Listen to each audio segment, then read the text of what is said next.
So guys आज हम explain करने वाले हैं इविल डेड राइज 2023 को। ये मूवी बहुत ही ज्यादा भयानक और बहुत ही ज्यादा डरावनी है। ट्रस्ट करिए कि अगर आप इस मूवी को हेडफोन्स लगाकर देख रहे हैं वो भी अकेले में, तो आप इसको देख नहीं पाओगे। और इस मूवी के अंदर काफी खून खराबा दिखाया गया है एंड बहुत ही ज्यादा डरावनी मूवी है। सो गाइज मैंने ये मूवी अभी नेटफ्लिक्स पर देखी है। अगर आपको ये मूवी देखनी है तो आप नेटफ्लिक्स पर जाकर इसको देख सकते हैं, क्योंकि फिलहाल में ये टॉप 10 में चल रही है। गाइज हॉरर का जो मजा होता है ना, वो होता है मूवी देखने में। सुनने में ज्यादा मजा नहीं आता, लेकिन फिर भी मैंने यहाँ पे सब कुछ अच्छे से समझाने की कोशिश की। अगर आपको मेरा वीडियो अच्छा लगता है तो चैनल को सब्सक्राइब जरूर कर लीजिएगा। तो चलिए स्टार्ट करते हैं इसकी एक्सप्लेनेशन को। तो गाइस कहानी की शुरुआत होती है एक खतरनाक जंगल को दिखाते हुए, और इन जंगलों में हम एक अजीब सा घर देखते हैं जहाँ पर 3 दोस्त छुट्टियां मनाने के लिए आए थे। और इनमें से 2 दोस्त तो तालाब के किनारे बैठकर मस्ती कर रहे थे, और उनकी एक दोस्त जिसका नाम जेसिका होता है वो घर के अंदर थी। क्योंकि जेसिका की तबीयत बहुत ज्यादा खराब थी, इसलिए वो घर से बाहर ही नहीं निकली थी। तभी उसकी बाहर बैठी दोस्त उसे देखने के लिए घर के अंदर आती है, लेकिन जेसिका सोई हुई थी और इसीलिए वो वहीं पर बैठकर एक किताब को पढ़ने लगती है। पर पता नहीं अचानक से जेसिका को क्या हो जाता है और वो अपने बेड पर बैठकर अपनी अजीब सी भयानक आवाज में उसी किताब को पढ़ने लगती है। उसकी आवाज से साफ लग रहा था कि जैसे उसके अंदर से कोई और बोल रहा हो, यानी कि कोई आत्मा। तभी अचानक से जेसिका को उल्टियां आने लगती हैं और उसकी आंखों का रंग भी बदल जाता है, यानी कि उसकी आंखें बहुत ही ज्यादा भयानक हो जाती हैं। और अचानक से जेसिका अपनी दोस्त पर हमला कर देती है और उसके बालों को जड़ से उखाड़ लेती है। और उसके बाद वो बाहर आती है और अपने दूसरे दोस्त का सर भी धड़ से अलग कर देती है। उसने अपने दोनों दोस्तों को मार दिया था। और उसके बाद हम जेसिका को हवा में उड़ता हुआ देखते हैं। तो गाइस ये था मूवी का इंट्रो, और इसके बाद हमारी मूवी स्टार्ट हो जाती है। तो मैं आप सभी के लिए बता दूं कि आप सबको समझ में नहीं आया होगा कि ये जेसिका कौन थी और ये सब क्या हो रहा था, आखिर उसे क्या हो गया था और उसने अपने दोस्तों को क्यों मार दिया था। ये सारी चीजों को जानने के लिए हम हमारी कहानी के एक दिन पहले पहुंच जाते हैं, यानी कि हमारी कहानी एक दिन पहले के फ्लैशबैक में पहुंच जाती है। फ्लैशबैक में हम देखते हैं कि एली नाम की एक औरत अपने 3 बच्चों के साथ एक अपार्टमेंट में रहती थी। वो अपने हस्बैंड से अलग अपने बच्चों के साथ रहती थी।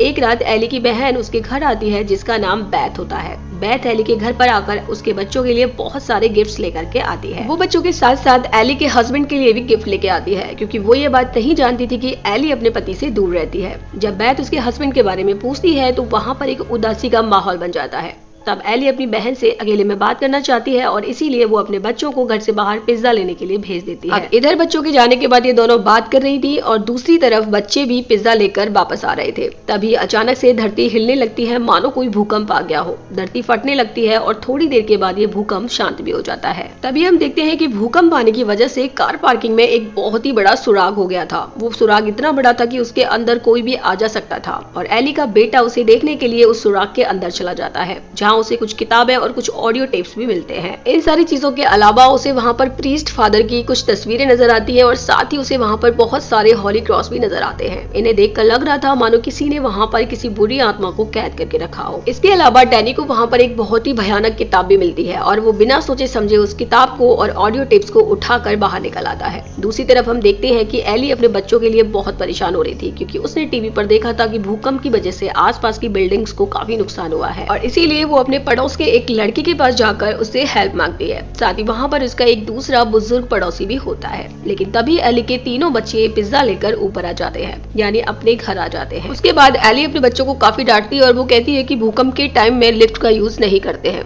क्योंकि उसके बच्चे लिफ्ट से ऊपर आए थे। खैर उसके बाद हमारा सीन शिफ्ट हो जाता है और हम देखते हैं एली कपड़ों को लेकर लॉन्ड्री के लिए जा रही थी, और वो भी लिफ्ट से नीचे जा रही थी। और दूसरी तरफ हम देखते हैं डैनी उस किताब को और जो ऑडियो टेप उसे मिली थी उन्हें लेकर के अपने कमरे में चला जाता है, और वो इस किताब को खोलने की कोशिश करता है, लेकिन वो किताब नहीं खुलती है, क्योंकि वो किताब नुकीले दांतों से बंद थी। उस किताब को देखकर ऐसा लग रहा था जैसे कि वो किसी का मुंह। तभी हम देखते हैं कि डैनी उस किताब को खोलने की कोशिश कर रहा था, और अचानक से उसकी उंगली उस नुकीले दांतों के बीच में फंस जाती है, जिसकी वजह से उसकी उंगली से खून आने लगता है। तभी हम देखते हैं कि उसका खून उस किताब के ऊपर गिर जाता है, और यहाँ पर चौंका देने वाली बात ये थी, जैसे उसका खून उस किताब पर गिरता है वो किताब अपने आप खुल जाती है। उस किताब के अंदर बहुत ही ज्यादा डरावनी तस्वीरें थी, बहुत ही ज्यादा भयानक फोटोज थे। ऐसा लग रहा था मानो कोई जादू टोना कर रहा हो। तभी हम देखते हैं कि डैनी उस किताब को तो नहीं पढ़ता, लेकिन जो ऑडियो टेप वो अपने साथ में लेकर आया था उनको सुनना स्टार्ट कर देता है। अब जैसे ही वो पहला ऑडियो टेप प्ले करता है तो उसमें हमें एक फादर की आवाज सुनाई देती है, जो बता रहे थे कि उसने अपने कुछ साथियों के साथ मिलकर के उस किताब को पढ़ने की कोशिश की थी। उसके बाद वो दूसरा ऑडियो टेप प्ले करता है। अब जैसे ही वो दूसरा ऑडियो टेप चलाता है तभी उसमें से बहुत ही अजीब सी आवाजें आने लगती है। ऐसा लग रहा था कि मानो कोई काली ताकत वहां पर आ गई हो और वो उससे बाहर निकलना चाह रही हो। अब उस ऑडियो टेप की भयानक सी अजीब सी आवाज को डैनी बंद करने की कोशिश करता है और वो ऑडियो टेप को रोकने की कोशिश करता है, लेकिन वो ऐसा नहीं कर पाता क्योंकि वो ऑडियो टेप रुक ही नहीं रहा था, वो अपने आप चल रहा था। तभी हम देखते हैं कि उस टेप से कोई काली ताकत आजाद होकर लिफ्ट में जा रही एली के अंदर आ गई थी और वो एली की हड्डियों को बुरी तरीके से तोड़ देती है और एली को बहुत ही बुरी तरीके से मार रही होती है। और दूसरी तरफ हम डैनी को देखते हैं जो उस ऑडियो टेप को रोकने की कोशिश कर रहा था, लेकिन वो ऑडियो टेप रुकने वाला नहीं था। तभी हम देखते हैं कि उनके घर की लाइट भी चली जाती है और अचानक से उस किताब के पन्ने खुद ब खुद पलटने लगते हैं।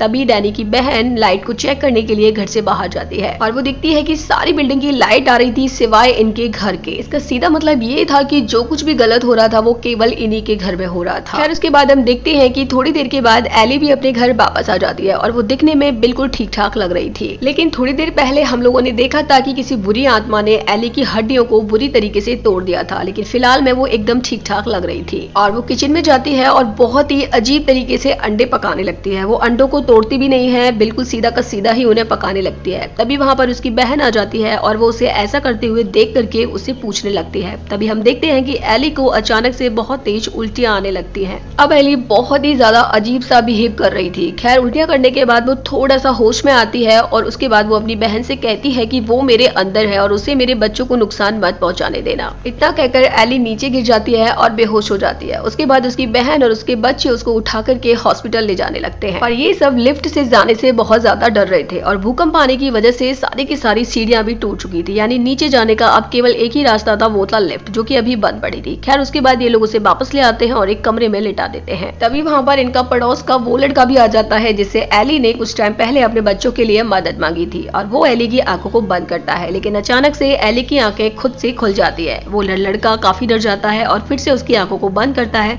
लेकिन फिर से एली की आंखें अपने आप खुल जाती है और अब ये सभी लोग मिलकर के एली के लिए भगवान से प्रे करने लगते हैं। तभी एली के पास उसकी बहन आकर बैठ जाती है और उसको ये बताने लगती है कि वो उसे कितना प्यार करती है। तभी हम देखते हैं कि एली के बहन के फोन पर रिंग आने लगती है और जैसे ही वो फोन को उठाती है तो गाइस वो कॉल किसी और की नहीं बल्कि एली की ही होती है और उसे अपनी बहन की आवाज फोन में सुनाई देती है जो उससे कह रही थी कि वो उसे बचाए और वो आग में बहुत तेजी से जल रही है। तभी एली जिंदा होकर अपने बेड पर बैठ जाती है। उसके बाद उसकी बहन अपनी बहन को छूती है तो देखती है कि उसका शरीर बहुत ही गर्म हो रहा था और उसके बाद वैद्य बच्चों की हेल्प से एली को बाथरूम में ले जाती है और उसे वात टब में लिटा देती है ताकि उसकी बॉडी का टेम्परेचर नॉर्मल हो जाए। तभी एली वात टब से निकलकर दीवार पर चलने लगी थी और वो इतना जोर से चिल्लाती है कि सभी उसकी चिल्लाने की आवाज सुनकर अपने कान बंद कर लेते हैं और वो सभी लोग बस उसकी आवाज से बेहोश होने ही वाले थे। साथ ही साथ हम देखते हैं कि जो वात टब में पानी था वो भी उबलने लगा था। तभी एली उन सब पर हमला करने लगती है। अब एली अपनी बेटी को पकड़ लेती है और उसको मारने वाली होती है कि तभी एली का बेटा पीछे से उस पर हमला करता है क्योंकि वो जानता था कि उसकी माँ के अंदर कोई न कोई आत्मा जरूर है जो उससे ये सब कुछ करवा रही है। तभी वहां पर उनकी पड़ोस का लड़का आ जाता है और एली अपने पड़ोस के लड़के पर हमला कर देती है और अपने मुंह से उसकी आंख को निकाल देती है और यहीं पर उसकी मौत हो जाती है। तभी वहां पर उसका दूसरा बुजुर्ग पड़ोसी भी आ जाता है और एली उस पर भी हमला कर देती है। इसी का फायदा उठा करके बैथ अपने अपार्टमेंट का दरवाजा बंद कर देती है और उसके साथ एली के बच्चे भी थे। उसके बाद वो अपार्टमेंट में लगे डोर के होल से बाहर सब कुछ देख रही होती है और वो देखती है कि एली ने अपने दोनों पड़ोसियों को बहुत ही बेरहमी से मार दिया है। तभी हम देखते हैं एली की बेटी अपने भाई डैनी से झगड़ा करने लगती है क्योंकि वो जान चुकी थी ये जो कुछ भी हो रहा है उसी की गलती की वजह से हो रहा है। उसी ने उस टेप रिकॉर्डर को चलाया था और उसी ने उस जादुई किताब को भी खोला था। अब इन्हीं बातों को लेकर के इन दोनों भाई बहनों में झगड़ा होने लगता है और इसी बात का फायदा उठाकर एली अपनी छोटी बेटी को अपनी बातों में फंसा कर थोड़ा सा उस डोर को खुलवा लेती है, लेकिन जैसे तैसे करके ये सभी उस डोर को वापस से बंद कर देते हैं। उसके बाद हम देखते हैं कि एली की बड़ी बेटी के साथ भी बहुत सारी अजीब सी चीजें होने लगी थी। अचानक से उसकी नाक से खून बहने लगा था और जिस जगह पर एली ने उसको कट किया था वहां पे एक बहुत ही बड़ा सा निशान बन गया था और उसके बाद उसे उल्टियां होने लगती हैं और उन उल्टियों में बहुत सारे कीड़े उसके मुंह से बाहर निकल रहे थे। उसके बाद हम देखते हैं कि बैथ आती है और वो उसको देखती है कि एली की बड़ी बेटी कांच खाने लग रही थी। उसका कहना था कि कांच खा के वो अपने पेट में पड़े कीड़ों को मार रही है। उसे देख करके साफ नजर आ रहा था कि वो भी एली की तरह उस बुरी ताकत के वश में हो चुकी थी, यानी कि वो भी अब एली की तरह पुजेस हो चुकी थी। तभी वो अचानक से अपनी मासी बैथ पर हमला कर देती है और उसके बाद वो अपनी छोटी बहन को मारने की कोशिश करने लगती है, लेकिन उसकी छोटी बहन अपनी डॉल को उसके मुंह में घुसा देती है और किसी तरीके से अपने आप को बचा लेती है। तभी वहां पर डैनी आता है और वो बैथ के लिए सारी स्टोरी सुनाता है कि उसी की वजह से ये सब कुछ हुआ है। सारी बातें जानने के बाद बैथ डैनी के कमरे में जाती है और वो उन्हीं टेप रिकॉर्डर को वापस से हेडफोन लगाकर सुनने लगती है। उसको लग रहा था कि शायद उस टेप रिकॉर्डर में इन सारी चीजों से छुटकारा पाने का कोई रास्ता हो। और फाइनली जब वो तीसरे टेप रिकॉर्डर को सुनने लगती है तो उसे सारी स्टोरी का पता चलता है। एक्चुअली एक प्रीस्ट फादर से जिन्हें ये किताब मिली थी और वो इस किताब को पूरा पढ़ना चाहते थे। इसी वजह से चर्च वालों ने इन्हें अपने चर्च से बाहर निकाल दिया था, क्योंकि ये किताब एक टिमोनी किताब थी जो कि इंसानी जिल से बनी हुई थी